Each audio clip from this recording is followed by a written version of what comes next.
আমার ভাড়া বাড়ি থেকে এবার আমি আমার নিজের বাসায় এসেছি, নিজের বাড়িতে আমি কাজ করতে চাই ভালোভাবে। জেলা সহ দুঃখ যন্ত্রণা নিয়ে এসেছেন, ওই দলে যতদিন ছিলেন দুঃখ যন্ত্রণা বেড়েছে, সেটা কোন দিক থেকে? সেটা গত 2 বছর ধরে নাকি রাজ্য সভাপতি থেকে? না, গত 2 বছর ধরে হয়েছে। দেখুন, আমি কারোর কথা বলবো না, আমি কে করেছে, কারা করেছে এগুলো থাক না, ইতিহাসটা ইতিহাসেই যেতে দিন, সেই নিয়ে আলোচনা করা এখন উচিত নয়। কারণ আমি তো পেয়েছি অনেক দল থেকে, কিন্তু শেষ দিকটাতে খুব নিজেকে ব্রাত্য মনে হয়েছে। দক্ষিণ কলকাতার সঙ্ঘমিত্রা চৌধুরী পশ্চিমবঙ্গে খুব পরিচিত মুখ নন। তিনি দক্ষিণ কলকাতা জেলা বিজেপির সভাপতি হিসাবে দায়িত্ব পালন করেছেন এক সময়। এই দক্ষিণ কলকাতা তৃণমূলের গড় হিসাবে পরিচিত এবং মমতা ব্যানার্জির খাস টালু। তিনি ব্যক্তিগত জীবনে অভিনেত্রী, পরিচালক। 2015 পর শ্রী দিলীপ ঘোষের হাত ধরে বিজেপিতে এসেছিলেন। বিজেপিতে এসে তিনি কতটুকু সংগঠন বাড়াতে পেরেছিলেন সে নিয়ে প্রশ্ন থেকেই যায়। শ্রী দিলীপ ঘোষের বদান্যতায় তিনি বিজেপিতে সদ্য এসেই অনেক বড় বড় পোস্ট পেয়ে গিয়েছিলেন কোনো পরিশ্রম না করেই, কিন্তু কাজের কাজ কিছুই করতে পারেননি।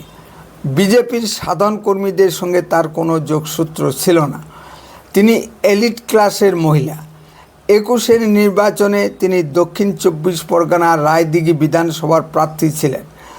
ভোট মিটে যাবার পর যখন তৃণমূল বিজেপি কর্মীদের উপর সংঘবদ্ধ আক্রমণ নামিয়ে নিয়ে আসলো, তখন তিনি ফোনের সুইচ অফ করে ঘরে কোণে লুকিয়েছিলেন। অত্যাচারিত বিজেপি কর্মী এরা অনেক চেষ্টা করেও তার দেখা পাননি। তাদের পাশে থাকবেন তো দূরের কথা, তার আশা ছিল শ্রী দিলীপ ঘোষ হয়তো পুনরায় রাজ্য বিজেপির ক্ষমতায় চলে আসবেন, তিনি বড় বড় পোস্ট পেয়ে যাবেন। কিন্তু দিলীপ ঘোষ আস্তে আস্তে যবনিকার অন্তরালে চলে যেতেই তার ঘুম ভেঙে যায় এবং তড়িঘড়ি তৃণমূলে জয়েন করেন। 21-এর ভোটেই পশ্চিমবঙ্গে একটা পরিবর্তন হয়ে যেত, কিন্তু দিলীপ ঘোষের বেইমানিতে সেটা সম্ভব হয়নি। দিলীপ ঘোষ একটা পরিবর্তনের হাওয়াকে অঙ্কুরেই বিনষ্ট করেছেন। যদি উপরতলার নেতারা বিক্রি হয়ে যায়, আমরা নিচুতলার কর্মীরা মার খাওয়া ছাড়া আর কোনো রাস্তা দেখা যাচ্ছে না। বাবুল সুপ্রিয় ও জন বার্লা তৃণমূলে গিয়েছিলেন বড় কিছু পাবেন আশা করে। বাবুল সুপ্রিয় ঘোষণা করে গিয়েছিলেন তিনি প্লেন 11-এ খেলতে পছন্দ করেন। এখন তিনি আগামী নির্বাচনে টিকিট পাবেন কিনা সন্দেহ আছে, তাই তিনি আবার গানের জগতে ফিরে যেতে চাইছেন। আর জন বার্লা 21-এর শহীদ জুলাই মঞ্চে বসার মতো একটা চেয়ারও পাননি। সে যাই হোক, সঙ্ঘমিত্রা দিদি, আপনি যদি মমতা ব্যানার্জির পরে চেয়ারটা পেয়ে যান, আমরা যারা পুরনো বিজেপি আছি তারা খুশিই হব।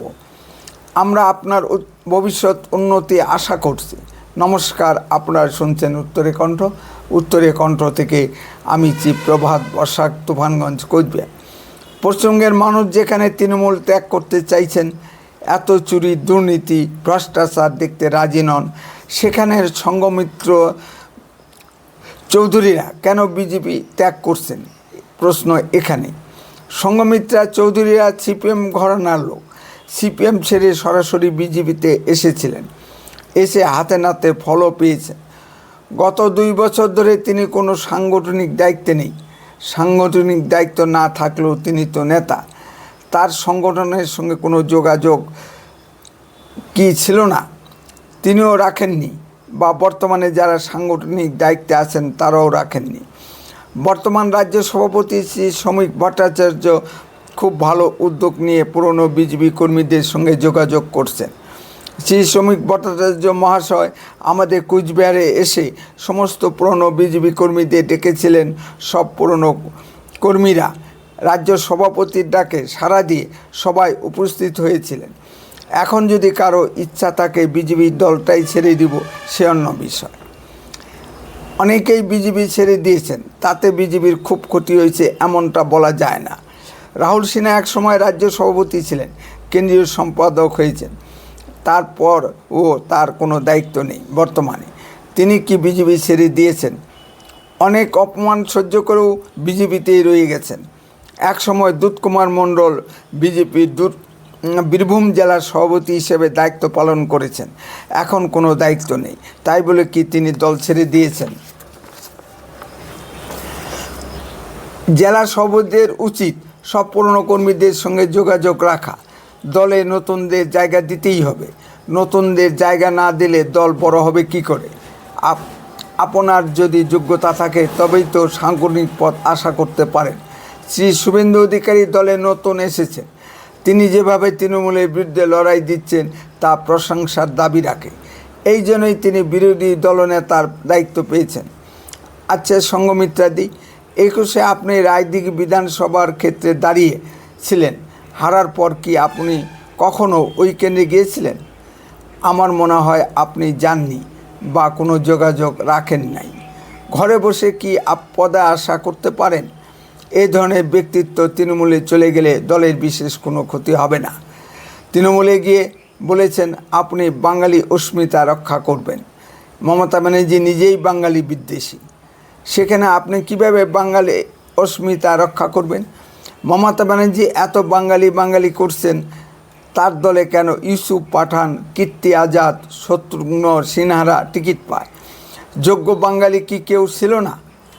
ওই সব ফাঁকা বুলি ছেড়ে কোনো লাভ নেই। নিজের স্বার্থে তৃণমূলে গেছেন, আপনার উন্নতি হোক। উত্তরের কণ্ঠ সর্বদাই বাস্তব ও সত্য কথা বলে। আরও এ ধরনের ভিডিও পেতে দয়া করে এখনই চ্যানেলটিকে সাবস্ক্রাইব করুন, বেল আইকনে ক্লিক করুন, আপনার মূল্যবান মতামত কমেন্টে লিখুন। যদি ভিডিওটি ভালো লেগে থাকে তাহলে আপনি আপনার বন্ধু মহলে ভিডিওটি শেয়ার করুন। উত্তরের কণ্ঠ দেশের কথা বলে, দশের কথা বলে। আপনারা চোখ রাখুন উত্তরের কণ্ঠের পর্দায়। বন্দে মাতরম, ভারত মাতা কি জয়। সুস্থ থাকুন, ভালো থাকুন। খুব শীঘ্রই ফিরে আসছি নতুন কোনো ভিডিও নিয়ে। আপনারা দেখতে থাকুন উত্তরের কণ্ঠ।